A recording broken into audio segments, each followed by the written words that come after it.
أخطر 10 كلاب في العالم، بعضهم يربيهم جيرانك. رقم 10، كلب الكناري بريسا. تم اكتشافه في جزر الكناري الإسبانية. يستخدمه المزارعون في الحراسة وكطارد للذئاب والكلاب الضالة. استخدم أيضاً ضد البشر بسبب شراسته الشديدة. يصل وزنه ل60 كيلوغراما ويصل طوله ل75 سنتيمترا. رقم 9، كلب الروتفايلر. ينحدر من سلالة لابلدروف المشهورة. في الإمبراطورية الرومانية القديمة رافق أسلافه فصائل الجيش الروماني على طول جبال الألب. يمتلك فكين قويين وأسنان كاملة وفم كبير.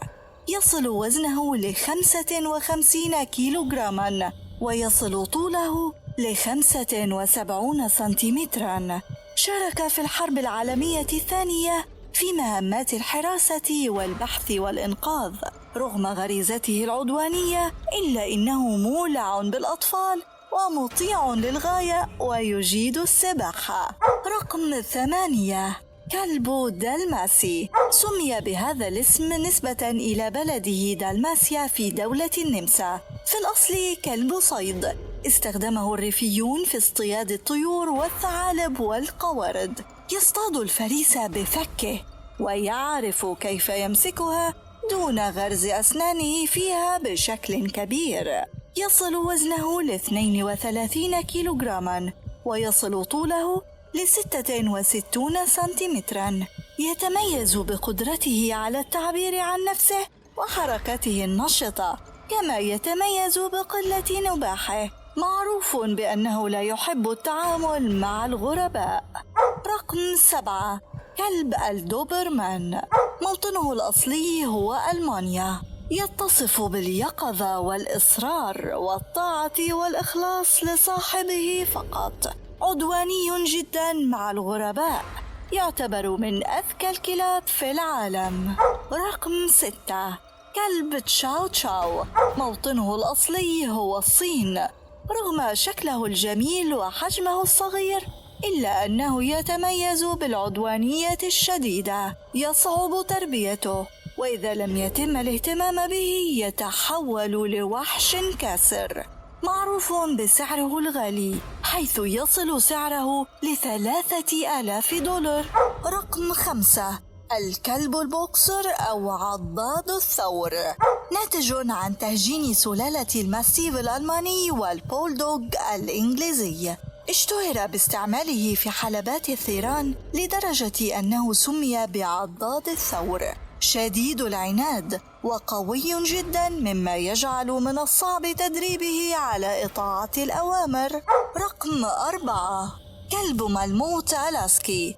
موطنه الأساسي القطب الشمالي. كلب مزاجي للغاية، وإذا شعر بالملل يتحول لكلب شديد العدوانية والخطر على من حوله. يصل وزنه ل50 كيلوغراما ويصل طوله ل60 سنتيمترا. رقم 3، كلب الجيرمان شيبرد أو الراعي الألماني. من أشهر سلالات الكلاب في العالم. موطنه الأصلي ألمانيا. مخلص جدا لصاحبه ولا يحب الغرباء. يستخدم ككلب شرطة في تعقب المجرمين والكشف عن المخدرات. يستخدم في الحروب لقوته وذكائه وسرعته وسهولة تدريبه. رقم 2، كلب البيتبول.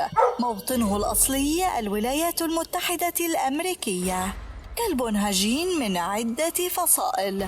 يتميز بقوة كبيرة وتخافه معظم الكلاب لشراسته. إذا لم يتلقى التدريب المناسب يمكن أن يغدر بصاحبه.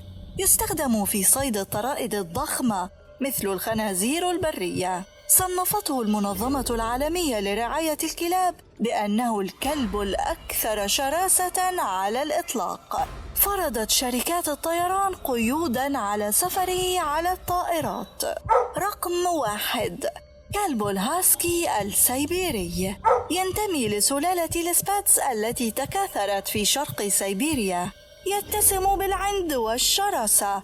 طباعه أقرب للذئاب، حتى إنه يعوي أكثر مما ينبح. في أحد السنوات سجلت في الولايات المتحدة الأمريكية 15 وفاة بسبب عضة منه.